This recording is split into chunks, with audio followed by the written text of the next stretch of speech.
Hi everyone, this is Angelica, and we are bringing you a mini series on how to heal Ayurvedically because we want to empower you that you can heal giving these practical tools of Ayurveda. So in the previous episodes, we talked about what the 5 elements were, what their qualities meant, and which elements you'll be working with for your healing journey. So if you haven't dove into those yet, pause this and go back. Now for today's episode, we are going to go into what the doshas are and how that relates to our personality types. This is one of the most fun topics that we have in Ayurveda because we get to learn more about ourselves. And I love teaching this because everyone just starts to light up and they're like, yes, that's me. It makes it so much fun. So the one thing you need to learn about the doshas is there are 3 doshas and they're all derived from the 5 elements. That's why it's important to have that base level knowledge of the elements.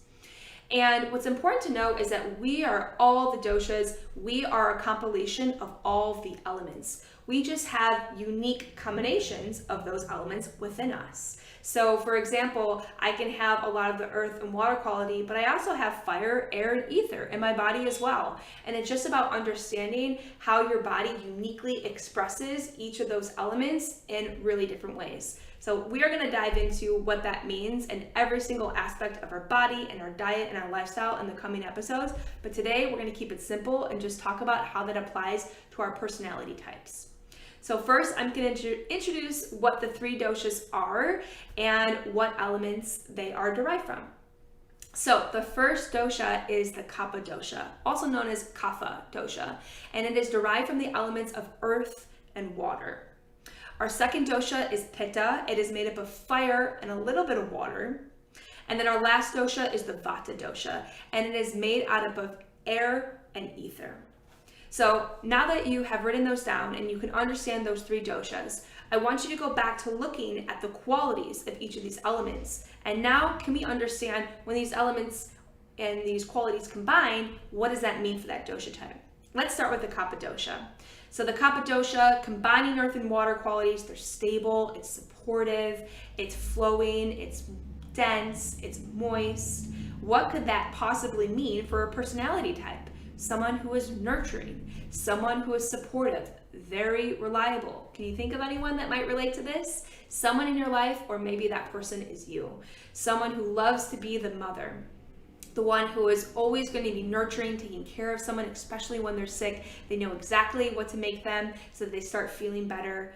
They are also that person that you call when you have a problem and they will wash away all of your worries. They love to support their loved ones. So remember, even if you don't totally relate by having this personality type, you still have the Kapha Dosha within you in different realms, which we'll go into in the later episodes.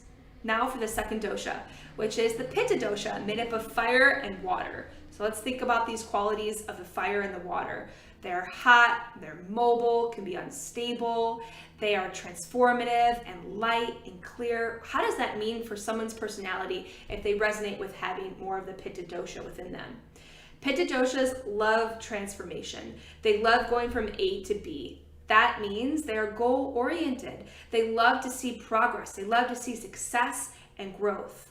That means sometimes they can also be a little bit competitive because they have that fiery nature to them. They have a goal and they have a focus. They see it clearly, like one of the qualities of fire, that they want to see it all the way through. So the Pitta types can be highly motivated, goal-oriented, really into their career and into their work.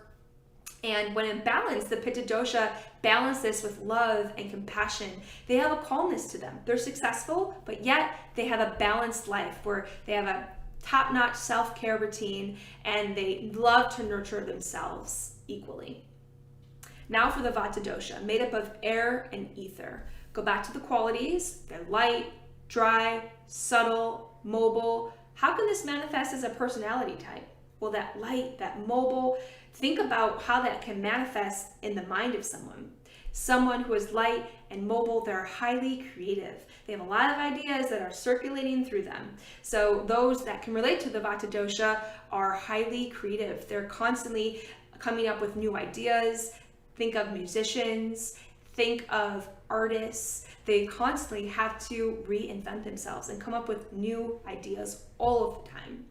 Vata doshas sometimes can also tend to be more erratic and impulsive, and they are definitely inspirational. That gives you more of that light, that drive, and that mobile quality to them.